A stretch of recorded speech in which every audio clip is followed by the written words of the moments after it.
High my lovely home bakers welcome back to my channel. केमन आछो सबाई? I hope तोमरा सबाई खूब भालो आछो, सुस्थ आछो।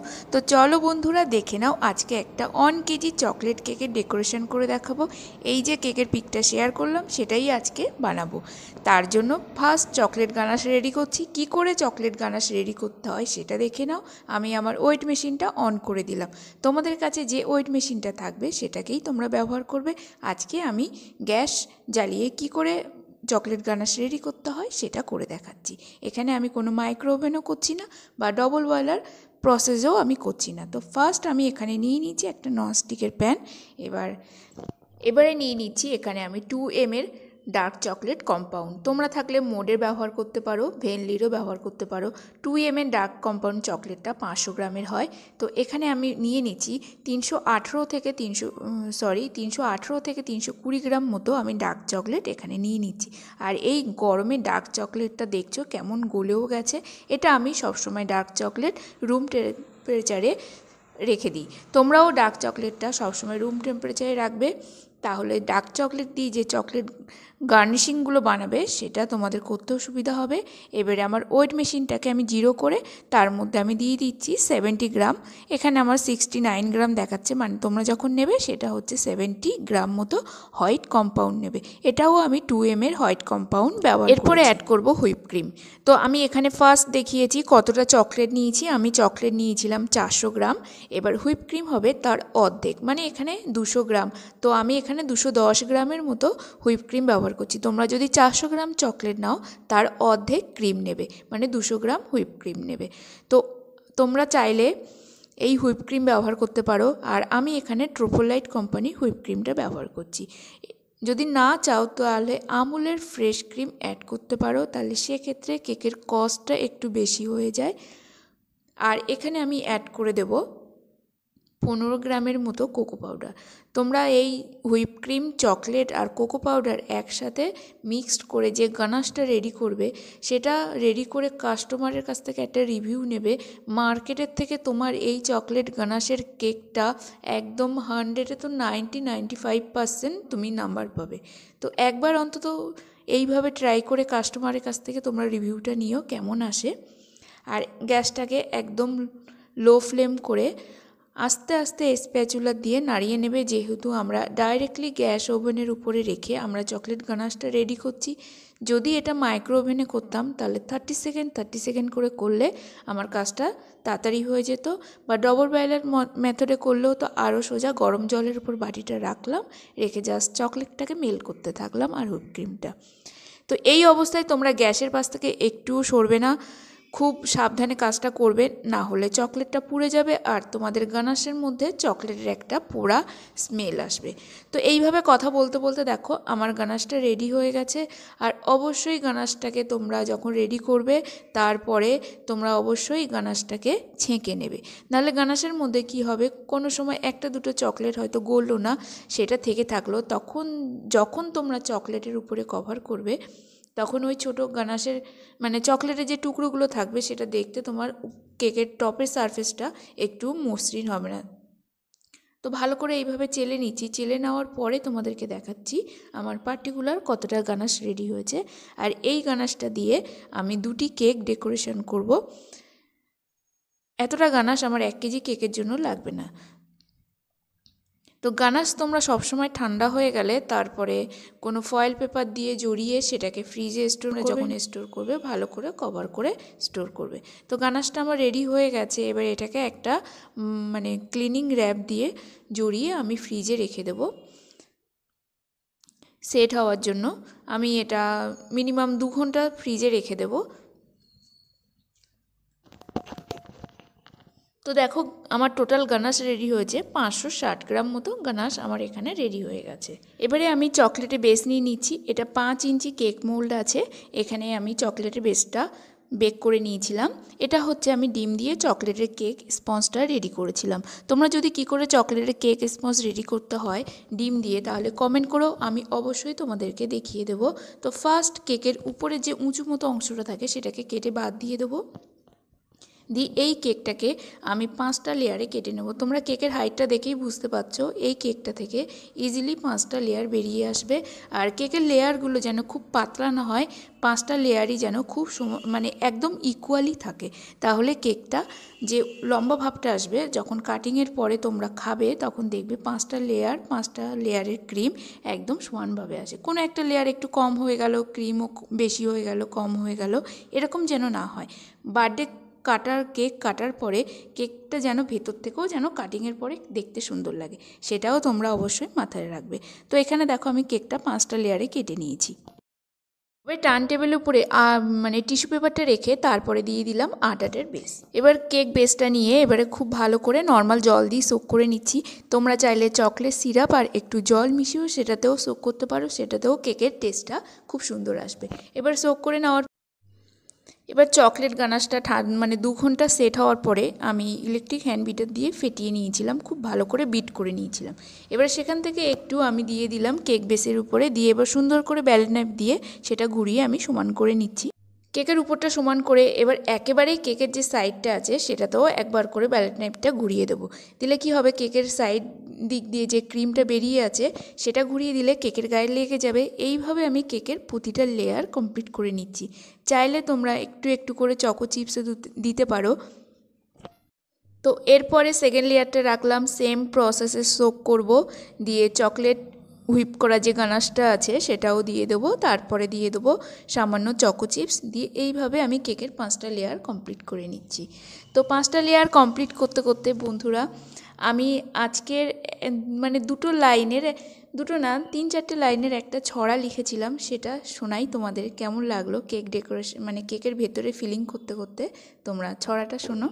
আজকের কবিতা হচ্ছে আনলা। 2 দিন হলো গৃহিণী বেজায় চটেছে, আনলাতে দেয় না কো হাত, তাই জমেছে পাহাড় সমান কাপড়ের ঝাঁপ। আনলার সে কি রূপ, মানে বাঁদর ঝোলা। এদিকে পরিবারে পড়ল শোরগোল, কোথায় সব পায় না কিছু খুঁজে। বেচারা আনলা পারে না সে ভার সইতে, কেঁদে বলে কেউ আমায় বাঁচা। দিন হাউসওয়াইফদের একটা জীবন যন্ত্রণা।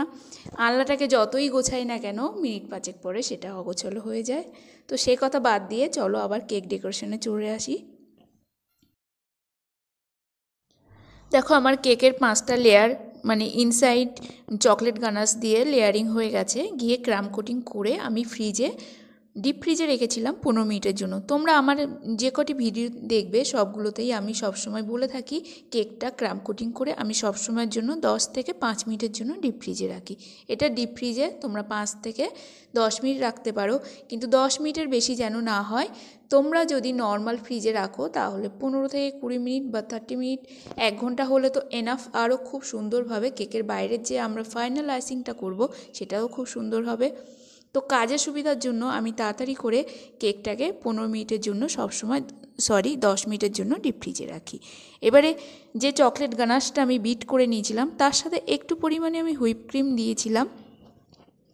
এবার পাইপিং ব্যাগে যে ক্রিমটা ভরে নিয়েছি সেটা হচ্ছে কেকের গায়ে লাগিয়ে কেকের আইসিংটা করে নেব। পাইপিং ব্যাগের সাহায্যে কেকের আইসিং করলে কি হবে, কেকের গায়ে কোথাও ক্রিমটা ইকুয়ালি লাগবে। আর পাইপিং ব্যাগে তোমরা যখন ক্রিমটা ভরে যে কাঁচি দিয়ে কাটবে সেটা যেন একদম ছোট হয়। যদি বেশি করে কাটো তাহলে কেকের গায়ে একটা এক্সট্রা ক্রিম হয়ে যাবে, এতে কেকের ক্রিমটাও বেশি হয়ে যাবে। আর এখনকার কাস্টমাররা দেখবে যে কেকের মধ্যে এক্সট্রা ক্রিমটা পছন্দ করে না। এতে তোমরা যেহেতু হোমমেড কেক তৈরি করছো সেই জন্য সবসময় মাথায় রাখবে কেকের বেসটাও যেন খুব ভালো হয়, আর হচ্ছে কেকের মধ্যে ক্রিমটাও যেন খুব কম থাকে। এবার যেখানে যেখানে আমার মনে হচ্ছে ফাঁকা আছে সেখানে সেখানে আবার করে আমি পাইপিং ব্যাগ দিয়ে ক্রিমটা লাগিয়ে নিচ্ছি। তো এইভাবে পুরো কেকটা আমি পাইপিং ব্যাগের সাহায্যে লাগিয়ে নেব। এবার একটা নিয়ে নেব ব্যালেট নাইফ। এবার ব্যালেট নাইফ দিয়ে ফার্স্ট সাইডটা একটু হালকা করে ক্লিন করে মানে সমান করে নিচ্ছি। ক্রিমটা একটু হালকা করে টেনে টেনে সমান করে নেবে। এই সময় কাজটা খুব হালকা হাতে করবে, আর খুব মানে কোনো তাড়াহুড়ো করে কাজগুলো করবে না, তাহলে কেকের কাজটা একটু ভালো হয় না। যত তোমরা তাড়াহুড়ো করে কাজটা করবে ততটাই তোমরা টেনশানে পড়বে, কাজটা কোথাও না কোথাও খারাপ হয়ে যাবে। এবারে ঠিক উপরটাও সেমভাবে আমি ব্যালেট নাইফ দিয়ে সমান করে নিলাম। এবারে মনে হচ্ছে যেখানে যেখানে একটু একটু ক্রিম দরকার সেখানে সেখানে আবার ব্যালেট নাইফ দিয়ে আমি অল্প অল্প করে ক্রিম দিয়ে দিচ্ছি। এরপরে নিয়ে নেবো একটা হালকা করে ঘুরিয়ে দেবো 1-2 বার, দেখবে যে তোমরা কেকের গায়ের ক্রিমটা সমান হয়ে যাবে। আর যদি মনে হয় কোথাও কোথাও একটু একটু ফাঁক থেকে যায় সেখানে সেখানে তোমরা অল্প অল্প আবার করে ক্রিমটা দিয়ে দেবে, দিয়ে আবার করে স্ক্রেপারটা ঘুরিয়ে নেবে। তো স্ক্রেপারটা যখন ঘোরাবে তোমরা একদম ডাইরেক্টলি সোজাসুজিভাবে কেকের গায়ে লাগাবে না, একটু হালকা ট্যারা করে লাগাবে। তাহলে তোমাদের মানে যখন স্ক্রেপারটা ধরে টার্ন টেবিলটা ঘোরাবে তখন দেখবে কেকটা ইজিলি তোমাদের ক্লিন হয়ে যাচ্ছে। মানে কেকের যে বাইরের ফেসটা আছে সাইডটা সেটা একদম পুরো পরিষ্কার, একদম ক্লিন একটা শার্প তৈরি হয়ে যাবে। তো এরপরে হচ্ছে কেকের উপরের ফেসটা খুব সুন্দর করে ক্লিন করবে। তোমরা ব্যালেট নাইফটা যেদিকে ক্রিমটা উঁচু আছে বাইরের দিক দিয়ে ধরে ভেতরের দিকে টানবে। তো এইভাবে বাইরে থেকে ভেতরে এক সাইড করে আবার অন্য সাইডে করবে। এইভাবে অনেকবার, মানে এটাকে তোমরা অন্তত মনে হয় 4-5 বার এই প্রসেসটা করতে হয়, করলে দেখবে ওপরটা ক্লিন হয়ে যাবে। এরপরে কেক বোর্ডটা ক্লিন করে নেব। তোমরা চাইলে কোনো টিস্যু দিয়ে ক্লিন করতে পারো, বা যে তোমরা কাপড় বা টাওয়ালটা তোমরা কেকের কাজে ব্যবহার করে থাকো সেইটার মধ্যে ব্যালেট নাইফটা ঢুকিয়ে আস্তে আস্তে কানা ধরে ঘোরাতে থাকবে। দেখবে একদম মানে কেকের সাইডের নিচেরটা খুব সুন্দরভাবে পরিষ্কার হয়ে ক্লিন হয়ে আসছে। তো আমি এখানে আমার যে মানে হচ্ছে টাওয়ালটা ব্যবহার করে থাকি কেকের কাজে, তার মধ্যে আমি ব্যালেট নাইফটা নিয়ে নিয়েছি। নিয়ে এইভাবে আস্তে আস্তে কেকের গা দিয়ে দিয়ে দিয়ে একদম বেশ ঘুরিয়ে নিচ্ছি।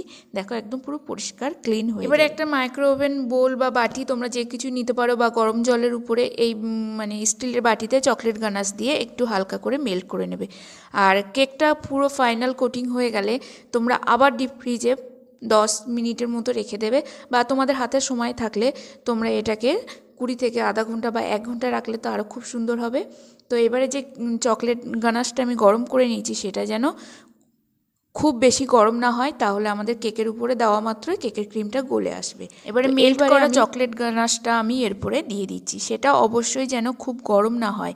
দিয়ে এবার ব্যালেট নাইফটা হালকা, একদম সোজাসুজি নয়, একটু সামান্য কাত করে ধরে তোমরা পুরো চকলেটের এই কেকের উপরটা ঘুরিয়ে দেবে। দেখবে সাইডে যে যতটা ড্রিপ ড্রিপ করে পড়ার যে যার মতো পড়ে যাচ্ছে।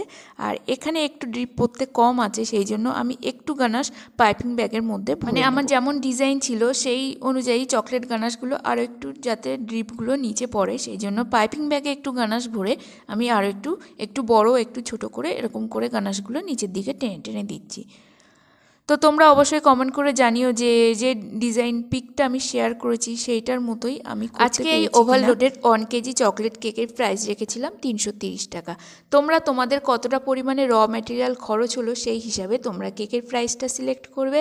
আর যে যার এলাকা অনুপাতে কেকের প্রাইস কোথাও বেশি হয় কোথাও কম হয়, সেটা সম্পূর্ণ নিজেদের এরিয়ার উপর নির্ভর করে। তো বন্ধুরা, আজকের কেক ডেকোরেশনটা নিশ্চয়ই তোমাদের কিছু হেল্পফুল হলো, তোমাদের অন্তত কিছু ছোটো ছোটো টিপস শেয়ার করতে পারলাম, কিছু শেখাতে পারলাম। আজকে 1 কেজি কেকের এই ভিডিওটা যদি অবশ্যই ভালো লাগে তাহলে অবশ্যই লাইক, কমেন্ট, শেয়ার, সাবস্ক্রাইব করো, আর পাশে থাকা বেল আইকনটি অবশ্যই প্রেস করো। আর হ্যাঁ, আমি চললাম কেকটাকে 10 মিনিটের জন্য ফ্রিজে আবার সেট হতে। তো আমার কেকটা পুরোপুরি কমপ্লিট হয়ে গেছে। আগে থেকেই এই চকলেট গার্নিশিংগুলো আমি বানিয়ে রেখেছিলাম এরকম সিলিকন মোল্ডে। আর হচ্ছে উপরে রাউন্ড রাউন্ড বল দেওয়া ছিল, সেগুলোর জন্য আমি রাউন্ড শেপের এরকম বলগুলো বানিয়ে নিয়েছি। নিয়ে সেটাকে আমি জাস্ট কেকের উপরে অল্প অল্প করে লাগিয়েছি, আর অন এম নজেল দিয়ে 1-2 রোস্ট করে দিয়েছি। সেটা এখানে আমি ভিডিওতে আর দেখাতে পাচ্ছি না, আমার ফোন মেমোরি ফুল হয়ে গেছিলো, সেই জন্য কখন যে ভিডিওটা অফ হয়ে গেছে সেটাও আমি বুঝতে পারিনি। তো বন্ধুরা, ফাইনাল কেকের ডেকোরেশনটা দেখে নাও কেমন হয়েছে। ভালো লাগলে অবশ্যই লাইক, কমেন্ট, শেয়ার করো, সাবস্ক্রাইব করো, পাশে